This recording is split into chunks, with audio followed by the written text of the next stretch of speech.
Bab 30 Drama Menyakitkan. Aku dan Dante beserta yang lainnya pulang ke kota saat sore menjelang petang. Moodku sudah hancur. Aku tidak mau berbicara pada siapapun. Bahkan beberapa kali Dante bertanya ini maupun itu. Perjalanan yang cukup lama, hingga mobil Dante berhenti. Ternyata kita pulang ke rumah Dante yang sebelumnya. Ada Kuensa di sana. Apa mungkin Danita juga ada? Aku tidak mau ke sini, Nia. Antar aku ke tempat lain saja. Ujarku. Nia menatap Dante menunduk yang mengartikan kalau Dante tidak mengizinkannya. Beberapa kali Dante menghela nafas kasar. Dia keluar membukakanku pintu. Keluarlah. Aku hanya diam aja, tidak mau meresponnya. Dante sepertinya kehabisan kesabaran. Dia mengangkatku dan mengeluarkanku paksa. Aku tidak mau di sini, Dante. Aku sudah bilang sebelumnya. Aku menaikkan nada bicaraku padanya. Tangan Dante hendak terangkat, sontak membuatku berpaling. Takut-takut jika emosinya kelepasan lagi seperti di rumah itu. Ayolah, bekerja samalah. Jangan membuatku terus marah dan menyakitimu lagi. Sudah cukup goresan di pipi ini, anak. Kamu masuklah dan bicara pada Danita. Aku akan mengatakan yang sebenarnya padanya. Aku jamin dia tidak akan menyakitimu, ucap Dante. Dia mengelus pelan suraiku, sedangkan aku menatapnya, meminta ketegasan dari ucapannya. Aku bingung, bagaimana bisa dia langsung mau mempertemukanku dengan istri sahnya? Dia mau memperkenalkanku sebagai apa? Oh astaga, aku lupa. Tentu aja sebagai pelacur yang dengan senang hati disewa rahimnya untuk menghasilkan seorang anak demi keluarganya yang bahagia. Sungguh, rencana yang sangat bagus sekali. Kenapa kamu selalu mencoba untuk menyakitiku, menjatuhkanku ke titik terendah, Dante? Setelah aku dibuat sangat percaya olehmu, kini kamu menghancurkan kepercayaanku itu padamu. Aku menyesal telah dibuat hina seperti ini. Aku mengatakan itu dengan jujur. Aku menyesal. Secara logika, aku sudah tidak mau dipermainkan olehnya. Aku sudah banyak mendapatkan kesakitan olehnya. Tidak hanya fisik, tapi batin juga. Tapi susahnya adalah hatiku masih ingin selalu peduli dengannya. Ketidaksinkronan ini membuatku tidak berdaya. Andai aja kali itu aku tidak menyerahkanku begitu saja padanya, mungkin tidak akan berakhir seperti ini. Aku bisa bekerja lebih baik dengan pekerjaan yang lebih baik, tidak seperti ini, merugikan semua orang. Aku yakin ibu akan sangat malu mengetahuiku melakukan ini. Bisakah sekali aja nurut denganku? Aku tahu ini sulit, tapi setidaknya biarkan dia tahu tentangmu. Toh juga pada akhirnya kita akan sama-sama tahu, tidak ada yang ingin berada di posisi sulit ini. Aku selalu mengecewakanmu, seakan memberikanmu harapan, tapi itu semua tulus, anak. Aku benar-benar jujur dan tulus kalau aku ingin hidup bahagia denganmu. Kalau memang karena kontrak dan janin ini yang membuat membenciku, ayo gugurkan dia dan mulai semuanya dari awal. Apa? Sekarang dia juga mau menyakiti makhluk suci yang tak berdosa ini. Apakah dia tidak malu?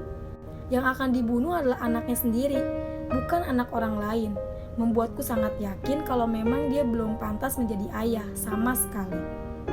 Aku memilih menoleh ke arah lain, menyembunyikan air mataku yang sudah hampir jatuh. Dia sama sekali tidak punya hati nurani. Aku sampai lupa kalau kita masih di luar.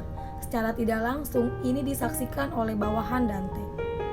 Kamu tega membunuh anakmu sendiri? Tanyaku hampir menitikan air mata. Dante mengangguk pasti, tanpa mikir sama sekali.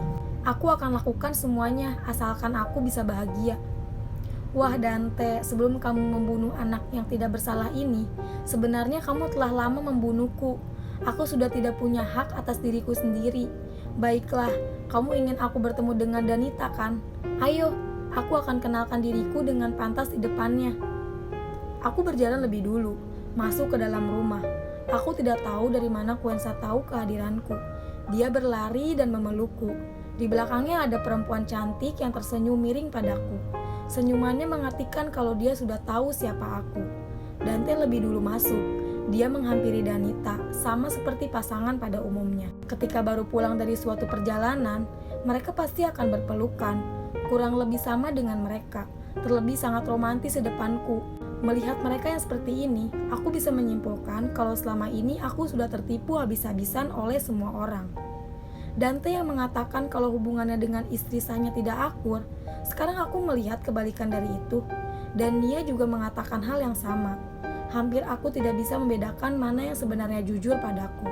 Tapi sekarang, tanpa mereka mengatakan apapun, aku bisa menyimpulkan sendiri kalau mereka baik-baik aja. Oh Tuhan, ini sangat menyakitkan. Semuanya menyakitiku. Aku sudah tertipu. Lalu apa maksud Dante mengamuk? Kelepasan emosi seperti tadi pagi. Lalu apa maksud perlakuan manisnya selama ini? Apa maksudnya begitu peduli padaku dan juga pada ibu? Atau memang dia bukanlah culunku saat masa kecil? Quensa, please tell me, are Dante and Danita love each other? Tanyaku. Quensa mengangguk. Yes, they are. Dan benar, akulah yang bodoh. Ternyata semuanya adalah drama. Drama membodohi perempuan untuk dimanfaatkan sampai pada titik terakhir dirinya. Quensa tidak mungkin berbohong. Dia adalah gadis yang polos. Aku tidak bisa menerima keadaan ini. Kenapa semuanya terasa seperti sebuah mimpi? Berjalan mendekati mereka yang tanpa kasih mengobrol. Harga diriku sudah tidak berharga. Cintaku sudah hancur, dihancurkan dalam waktu yang sesaat. Di titik yang sangat tepat sampai membuatku tidak berani untuk berharap lagi. Halo Danita, I am Cinta Natasha. Aku menyapa Danita. Tidak dengan senyuman, dengan raut wajah yang datar. Bukannya menyambut tanganku, dia malah menatap Dante. Tidak lama kemudian, mereka berdua tertawa dan mengangguk. Yes Danita, she is Cinta Natasha, the woman who ran her home for us. Ujar Dante memperkenalkanku. Aku syok mendengar Dante yang berkata demikian. Dia memperkenalkanku dengan sangat baik, sebagai perempuan penyewa rahim. Aku hanya bisa tersenyum, pahit. Oke Cinta, I am Danita, Dante's legal wife. Ucap Danita, dia menjabat tanganku. Nice to meet you, ucapku, dan dia jawab anggukan olehnya. Sudah kan? Aku sudah memperkenalkan diriku dengannya, sudah puas? Tanyaku pada Dante, aku muak melihat wajahnya. Tunggu, kamu tidak boleh keluar dari rumah ini sejengkal pun atau ibumu bisa kehilangan nyawa saat ini juga. Keputusan ada pada dirimu, jadi persiapkanlah dirimu. Ucap Dante tersenyum remeh padaku. Dia kemudian menggandeng Danita dan pergi dengan romantis. Definisi kehancuran dengan bodoh. Perasaan ini membunuhku. Nia menuntunku untuk mengikutinya. Katanya ruangan untukku sudah dipersiapkan. Namun aku merasa ada yang aneh sekarang. Bukan menuju kamar yang utama ataupun tamu, melainkan kita ke belakang. Meski aku pernah ke rumah ini dan belum bisa menghafalnya dengan baik, tapi tetap aja ini seperti hal yang aneh bagiku. Nia mencoba untuk membuka salah satu ruangan. Sekarang, inilah ruangan Anda untuk sementara waktu. Dante sudah menyiapkannya untuk Anda. Ujarnya menunduk, sedangkan aku mencoba melihat apa yang sudah dipersiapkan oleh Dante untukku. Jika tahu seperti ini, aku akan lebih memilih untuk tinggal di kontrakan aja. Apa yang dia siapkan untukku? Sebuah ruangan gudang dengan banyak debu dan barang yang tidak terpakai dikumpulkan di ruangan ini. Juga gelap. Kamu yakin? Tanyaku pada Nia memastikan. Sangat yakin, ucap Nia. Oke, mungkin inilah yang lebih baik. Nia hendak pergi, namun aku menyangkalnya. Kenapa kamu berbohong padaku? Dante tidak pernah cinta sama sekali denganku, ucapku. Saya hanya melakukan apa yang sudah diperintahkan atasan pada saya selaku bawahan. Anda seharusnya jangan berharap terlalu banyak. Kepercayaan yang tinggi bisa menjatuhkan kita ke titik terendah. Nia pergi setelah mengatakan itu. Iya, itu memang benar. Nia juga ikut andil. Aku kira ruangan ini benar-benar sunyi, gelap, dan tidak layak sama sekali. Namun setelah meraba-raba, akhirnya aku menemukan saklar. Hanya sebuah lampu aja di tengah, cukuplah. Gudang ini besar, namun barang-barang yang tersimpan juga tidak sedikit. Aku mulai memindahkan satu persatu barang, membersihkannya, dan mencoba untuk menata ulang. Memilih dan memilah mana yang bisa digunakan untukku selama terkurung di gudang ini. Anggap aja aku akan dikurung di sini karena tidak ada yang baik untukku. Untung aja ada kasur dan meja yang sudah tidak dipakai dan ditumpuk di sini. Aku bisa menggunakannya, memindahkannya dengan hati-hati. Selebihnya kebanyakan kardus. Aku menatanya rapi, dan hasilnya setengah barang yang tidak terpakai dan setengahnya lagi ruang untukku. Entah sudah berapa lama aku bersih-bersih seperti ini. Sampai membuatku kelelahan dan kelaparan. Aku memutuskan untuk ke dapur. Sampai di sana, aku bertemu Danita. Baru saja hendak berbalik, membatalkan niat awal dia sudah memanggil. "Cinta." "Halo," ujarku menyapanya. "What are you doing in here?" tanya Danita. Aku kebingungan mau jawab apa. Apakah aku boleh makan atau sekedar minum di sini? Aku boleh bertanya pada Nia sebelumnya.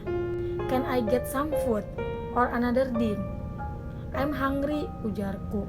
Dia menatapku lama, seperti menilaiku. Kemudian tertawa kecil. "Of course." Dia kemudian berlalu dariku. Aku merasa tersentil dengan tawa kecilnya. Dia mengejekku. "Sudahlah, itu bisa dipikirkan nanti. Yang penting sekarang adalah makan. Kasihan Dede bayi pasti kelaparan." Sangat tidak nyaman sekali tidur seperti ini, padahal dulu saat dikontrakan tidak berbeda jauh. Apakah karena sejak bertemu dengan Dante aku menjadi banyak berubah? Beberapa kali terganggu oleh suara tikus, bahkan beberapa kali seperti berkeliaran di dekatku, membuatku sangat terganggu hingga tidak bisa tidur. Aku terjaga sepanjang malam, mungkin karena terlalu kelelahan dan terlalu mengantuk hingga membuatku tertidur pulas. Biur! Spontan aku terkejut seperti jiwa ini bangkit. Aku disiram oleh Danita.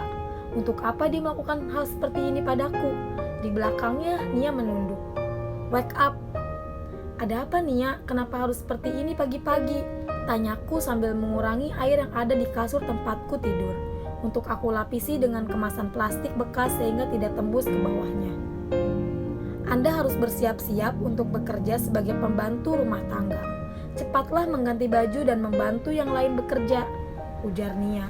"Dan sekarang aku menjadi pembantunya. Besok apa lagi? Pembunuh?"